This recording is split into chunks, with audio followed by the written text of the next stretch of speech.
Баршаңызға сәлем достар. Бүгін сіздерге бір жасағаннан мінсіз шығатын сметанник пирогының жасалуын көрсетемін. Бұл дастархан сәнін келтіріп тұратын дәмді пирогтардың бірі. Жасалу жолы өте оңай.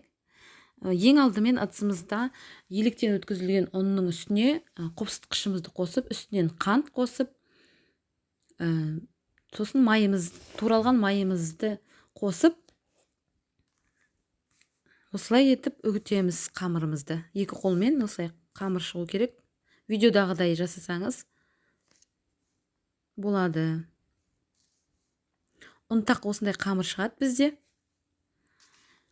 Енді осы ұнтақ қамырымыз бірігу үшін бір жұмыртқа қосып, біріктіріп, қамыр илеу керек.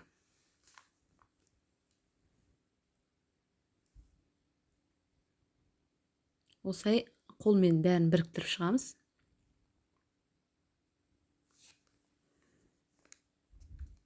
Міне осындай бізде әдемі қамыр шығады. Достар, менің каналымдағы рецепттер сіздерге ұнап жатырса, менің каналыма тіркеліп алуға кеңес беремін. Әлі алда талай видеолар салатын боламын, рецепттер.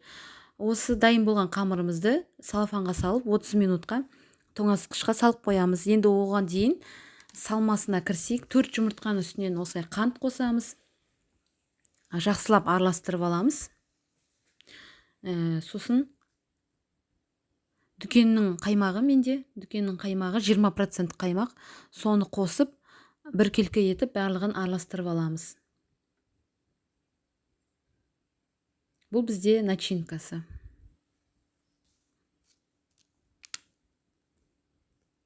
Осылай араластырып дайындап қоямыз салмасын.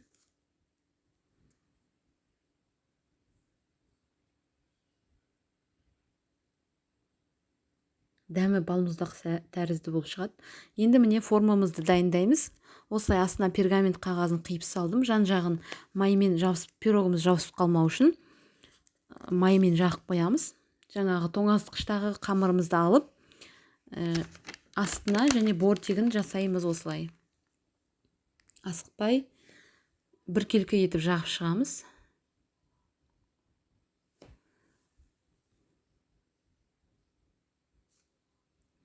Бортиктерін осылай қасықтың көмегімен или тағы пышақтың көмегімен осылай түп-түзу қылып түзетіп алуға болады.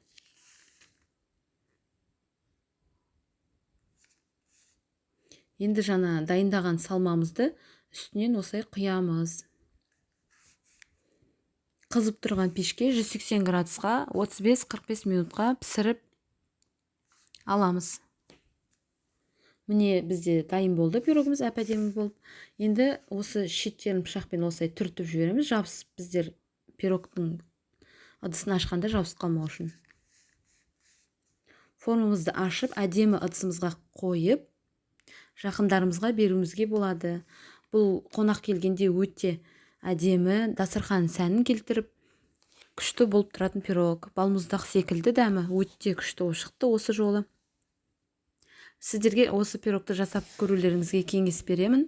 Міндетті түрде жасап көріңіздер. Өте ұнайды сіздерге. Сіздермен болған Жансая. Барлықтарыңызға қош сау болыңыздар.